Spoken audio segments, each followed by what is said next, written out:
എല്ലാവർക്കും ചാനലിലേക്ക് ഒരിക്കൽ കൂടെ സ്വാഗതം. ഇത് നമ്മൾ ചെയ്യാൻ പോകുന്ന ഒരു വാക്ക്മാൻ വീഡിയോ ആണ് ചെയ്യാൻ പോകുന്നത്. 1998 റിലീസായിട്ടുള്ള ഒരു സോണിയുടെ VM-EX170 എന്ന് പറഞ്ഞുള്ള ഒരു മോഡലാണ്. നമ്മളൊരു കാസറ്റ് പ്ലെയറാണ് നമ്മൾ രജിസ്റ്റർ ചെയ്യാൻ പോകുന്നത്. 1998 ഈ മോഡൽ ആദ്യമായിട്ട് പുറത്തിറങ്ങുന്നത്. അന്നത്തെ ഇതിൻ്റെ വില €25 ആയിരുന്നു. കാസറ്റ് പ്ലെയർ മാത്രമേ ഇതിനകത്തുള്ളൂ. മാത്രമല്ല അതിൻ്റെ കൂടെ ഇൻബിൽറ്റ് സ്പീക്കർ ഇല്ലാത്തതുകൊണ്ട് അവരുടെ ഫേമസ് ആയിട്ടുള്ള ഒരു സോണിയുടെ ഒരു ഹെഡ്സെറ്റും കൂടെ അതിൻ്റെ കൂടെ കൊടുക്കുമായിരുന്നു. 185 ഗ്രാമാണ് അതിൻ്റെ വെയിറ്റ്. 2 AA ബാറ്ററീസ് ഉപയോഗിച്ചിട്ട് ഇത് പ്രവർത്തിപ്പിക്കാനാകും. മെഗാ ബാസ് എന്ന് പറഞ്ഞൊരു ഓപ്ഷൻ ഇതിനകത്ത് അവർ ഇൻബിൽറ്റ് ചെയ്തിട്ടുണ്ട്. അതുപോലെ തന്നെ ആൻറ്റി റോളിംഗ് മെക്കാനിസം ഇൻട്രൊഡ്യൂസ് ചെയ്തിട്ടുണ്ട്. അതുപോലെ തന്നെ 4-5 കളേഴ്സിൽ ഡിഫറെൻറ്റ് വേരിയൻറ്റിൽ ഇവരത് ഇറക്കിയിട്ടുണ്ടായിരുന്നു. ഈ ചാനൽ നിങ്ങൾ ആദ്യമായിട്ട് കാണുവാണെങ്കിൽ നിങ്ങൾ സബ്സ്ക്രൈബ് ചെയ്യുക. മുന്നോട്ട് നല്ല നല്ല വീഡിയോസ് വരുന്നതായിരിക്കും. Okay, keep watching. ആദ്യം നമുക്കിത് വർക്ക് ചെയ്യുന്നുണ്ടോ നോക്കാം. അതിന് ഞാൻ ഒരു ബാറ്ററി ഇട്ടിട്ടുണ്ട്. ബാറ്ററി ഇട്ടിട്ട് ഈ ഒരു ബട്ടൺ അമർത്തി കഴിഞ്ഞാൽ ഇവിടെ ലൈറ്റ് കത്തേണ്ടതാണ് ഇവിടെ, പക്ഷേ അത് കണ്ടിട്ട് കത്തുന്നില്ല. ഒരു വർക്കിംഗ് കണ്ടീഷനായിട്ട് തോന്നുന്നില്ല. ഓക്കെ, സോ നമുക്കിതിനകത്ത് എന്താണെന്നുള്ളത് നമുക്ക് തുറന്നിട്ട് നോക്കാം. ഇവിടെ ഒരു സ്ക്രൂ ഉണ്ട്, ബാക്കി മറ്റ് സ്ക്രൂകളൊന്നും ഇല്ലെന്ന് തോന്നുന്നു. അങ്ങനെയാണെങ്കിൽ നമുക്ക് തുറന്ന് നോക്കാം.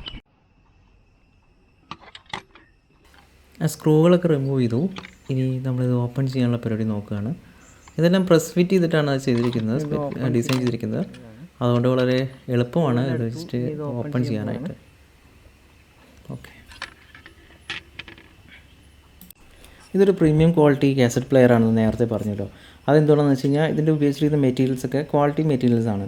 അതായത് PCB ആയാലും അതുപോലെ തന്നെ ഇതിൻ്റെ SMD കമ്പോണൻസ് ആണ് മുഴുവനായിട്ട് ഉപയോഗിച്ചിരിക്കുന്നത്. അതുപോലെ തന്നെ നമ്മൾ ഹെഡ് കണക്ട് ചെയ്തിരിക്കുന്ന കേബിൾ ആയാലും ഫ്ലെക്സ് കേബിൾ വെച്ചിട്ടാണ് ഇത് ചെയ്തിരിക്കുന്നത്. നമുക്കറിയാം ഫ്ലെക്സ് കേബിൾ എത്രത്തോളം കോസ്റ്റ്ലി ആണെന്നുള്ളത്.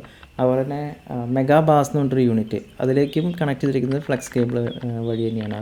ആ ഒരു കണക്ടർ വഴി കണ്ടില്ല, ആ കണക്ടർ നമുക്ക് അനായാസം റിമൂവ് ചെയ്യാനും നമുക്കത് കണക്ട് ചെയ്യാനും പറ്റുന്നതാണ്. അതുപോലെ തന്നെ LA4582 എന്ന് പറഞ്ഞിട്ടുള്ള ഒരു IC ആണ് നമ്മൾ മെയിൻ സർക്യൂട്ട് IC ആയിട്ട് ഉപയോഗിച്ചിരിക്കുന്നത് ഇതിനകത്ത്.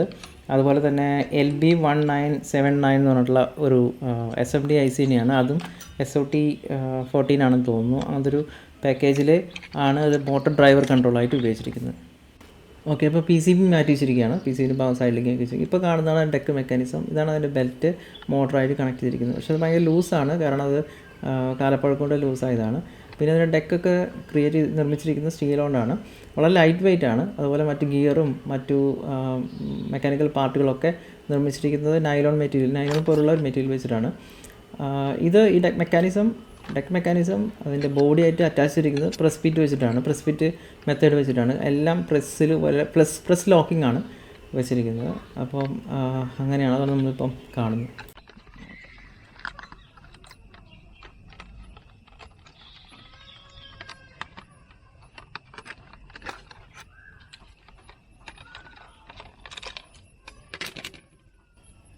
അപ്പോൾ ഇതാണ് അതിൻ്റെ ഹെഡ്.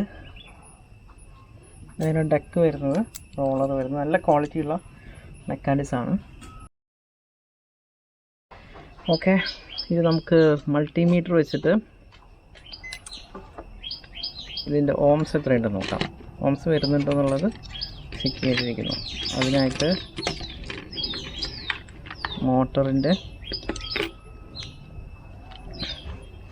ഇത് ഏതൊക്കെയാണെന്നുള്ളത് ഇവിടെ എഴുതിയിട്ടുണ്ട്. ഓക്കെ, നമുക്ക് ഈ മോട്ടർ നല്ലതാണെന്നുള്ളത് നമുക്ക് മൾട്ടിമീറ്ററിൽ കണ്ടിന്യൂറ്റി അല്ലെങ്കിൽ റെസിസ്റ്റിംഗ് മോഡിലിട്ടിട്ട് നമുക്ക് ചെക്ക് ചെയ്യാൻ പറ്റും. ഇതിലേക്ക് 4 കണക്ഷനാണ് പോകുന്നത്. എല്ലാം ടാപ്പിങ്ങുകളാണ്, ഒരെണ്ണം കോമണും. ഇതിവിടെ റെഡാണ് കോമൺ.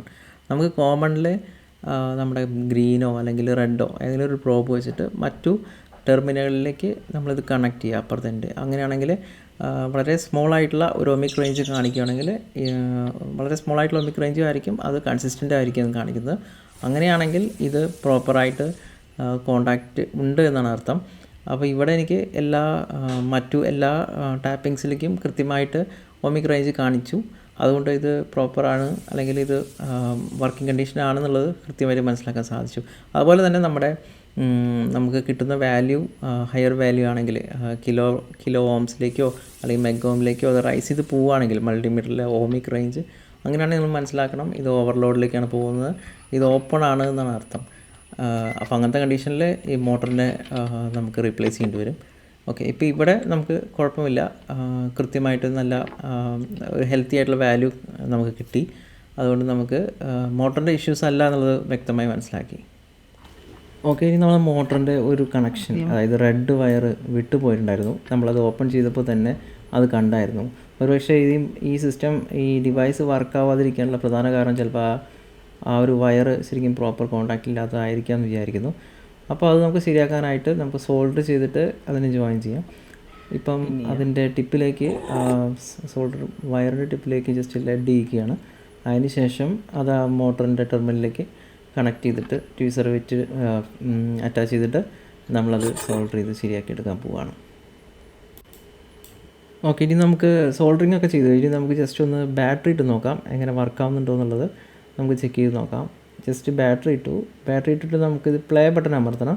അതുപോലെ തന്നെ അവിടെ ഒരു ലീവ് സ്വിച്ച് ഉണ്ട് ആ PCBയുടെ അടുത്ത്. നമ്മൾ ശരിക്കും ഈ ബോർഡ് ഈ ഡെക്ക് ബോർഡിലേക്ക് അറ്റാച്ച് ചെയ്യുമ്പോൾ പ്ലേ ബട്ടൺ അമർത്തുമ്പോൾ ഓട്ടോമാറ്റിക്കായിട്ട് ഒരു ലാച്ച് വഴി ആ സ്വിച്ച് അമരും. ഓക്കെ, അപ്പം അത് നമ്മളിപ്പോൾ മാനുവലി ചെയ്യുകയാണ്. പക്ഷേ മോട്ടർ കറങ്ങുന്നതായിട്ടൊന്നും കാണുന്നില്ല, മറ്റെന്തോ ചെറിയ പ്രശ്നമുണ്ടെന്ന് വിചാരിക്കുന്നു. അപ്പോൾ അതുകൊണ്ട് ഇവിടെ വെച്ച് നമുക്ക് നോക്കിയാൽ ശരിയാവില്ല. നമ്മളത് ഇൻഡോറിലേക്ക് എടുത്തിട്ട് അവിടെ വെച്ചിട്ട് നമ്മൾ ബോർഡൊക്കെ ക്ലീൻ ചെയ്ത് മറ്റു കാര്യങ്ങളൊക്കെ ഡീബഗ്ഗിങ് ജോലികൾ നമുക്ക് നോക്കാം. ശരിക്കും ഇലക്ട്രോണിക്സ് ഡീബഗ്ഗിങ് എന്ന് പറഞ്ഞു കഴിഞ്ഞാൽ അത് ഇൻട്രസ്റ്റ് ഉള്ളവർക്ക് ഭയങ്കര കിടലുന്ന സംഭവമാണ്. ശരിക്കും ഒരു കുറ്റാന്വേഷണ പരമ്പര പോലെ, ഒരു കുറ്റാന്വേഷണം പോലെ നമ്മളതിൻ്റെ പ്രശ്നം കണ്ടെത്തുകയാണ് ചെയ്യുന്നത്. നമ്മൾ ഓരോ ഐസികൾ എടുക്കുന്നു, അതിൽ VCC ചെക്ക് ചെയ്യുന്നു, പിന്നെ മാത്രമല്ല അതിൻ്റെ എവിടെയാണ് പ്രശ്നം എന്ന് നമ്മൾ നോക്കുന്നു, റെഫറൻസ് ശരിയല്ല, ഇൻപുട്ട് ശരിയല്ല, അത് ഓരോന്നും നമ്മൾ ഡീപ്പായിട്ട് നോക്കുന്നു, അതിൻ്റെ ഡോക്യുമെൻറ്റ്സും മറ്റും വെച്ചിട്ട്. ശരിക്കും വളരെ ത്രില്ലിംഗ് ആണ്. ഒരു സിനിമ കണ്ട പോലെ, ഒരു സിനിമ കാണുന്നതിനേക്കാൾ ആസ്വാദ്യമാണ് ശരിക്കും ഇത്തരം സംഭവങ്ങളൊക്കെ ചെയ്യുന്നത്.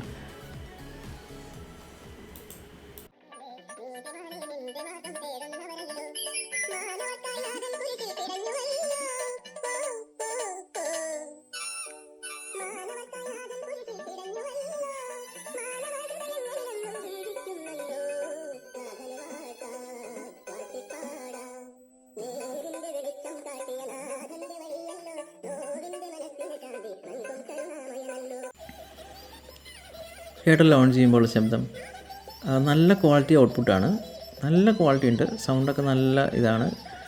മാത്രമല്ല ഇതിന് ചെറിയൊരു പ്രശ്നമുണ്ട്, ഇതിൻ്റെ സൗണ്ട് ഭയങ്കര സ്പീഡിലാണ് മൂവ് ചെയ്യുന്നത്. കാരണം ടേപ്പ്, അതിൻ്റെ മോട്ടറും ബെൽറ്റൊക്കെ ഞാൻ പുതിയതിട്ടാണ് കേട്ടോ, അത് ജസ്റ്റ് കാണിച്ചില്ല, അതൊക്കെ നല്ല സ്പീഡിലാണ് മൂവ് ചെയ്യുന്നത്. അപ്പോൾ നമുക്കിതിൻ്റെ സ്പീഡ് അഡ്ജസ്റ്റ് ചെയ്താൽ മാത്രമേ നമുക്കത് നോർമൽ എക്സിലേക്ക് അല്ലെങ്കിൽ സാധാരണ നമ്മൾ സംസാരിക്കുന്ന രീതിയിൽ നമുക്ക് കേൾക്കുന്ന ആ ഒരു സ്പീഡിലേക്ക് മാറ്റാൻ പറ്റും. അപ്പോൾ അതിനൊരു അഡ്ജസ്റ്റ്മെൻ്റ് ഉണ്ട്. എല്ലാ ടേപ്പ് റെക്കോർഡറിനായാലും അതുപോലെ മോട്ടറുള്ള എല്ലാത്തിനായാലും ഒരു അഡ്ജസ്റ്റ്മെൻറ്റ്സ് ഉണ്ടായിരിക്കും. സ്പീഡ് കൺട്രോളർ, ആ സ്പീഡ് കൺട്രോളർ ഒരു സ്ക്രൂ ഉണ്ടാവും, ഒരു പോർട്ട് പോലുള്ളൊരു പോർട്ടാണത് ശരിക്കും ബേസിക്കലി. ആ ഒരു 10K അല്ലെങ്കിൽ 1K ഒക്കെ ആയിരിക്കും പോർട്ടിൻ്റെ. ആ ഒരു പോർട്ട് അഡ്ജസ്റ്റ് ചെയ്ത് സ്പീഡ് നമുക്ക് നോർമൽ സ്പീഡിലേക്ക് നമ്മൾ കേട്ടിട്ട് അതിൽ നമുക്ക് സാറ്റിസ്ഫൈഡ് ആവുന്നൊരു പോയിൻറ്റിലേക്ക് നമുക്കത് വെക്കണം ആ പോർട്ട്. അപ്പോൾ അങ്ങനെയാണ് അത് സ്പീഡ് കൺട്രോൾ ചെയ്യുന്നത്. അപ്പോൾ ഇത് ചെറിയൊരു അഡ്ജസ്റ്റ്മെൻറ്റിലൂടെ നമുക്കതിനെ ശരിയാക്കി എടുക്കാവുന്നതാണ്. ഓക്കെ, നമുക്കത് ശരിയാക്കാൻ പറ്റി. നമ്മൾ ആ പോർട്ട് അഡ്ജസ്റ്റ് ചെയ്തിട്ട് അതിൻ്റെ നോർമൽ മൂവിങ് സ്പീഡിലേക്ക് എത്തിച്ചു. അപ്പോൾ ഇത്രയുള്ള നമ്മുടെ വീഡിയോ. Thanks for watching. ഇനിയും നമ്മുടെ ചാനൽ സബ്സ്ക്രൈബ് ചെയ്യാനുണ്ടെങ്കിൽ സബ്സ്ക്രൈബ് ചെയ്യുക.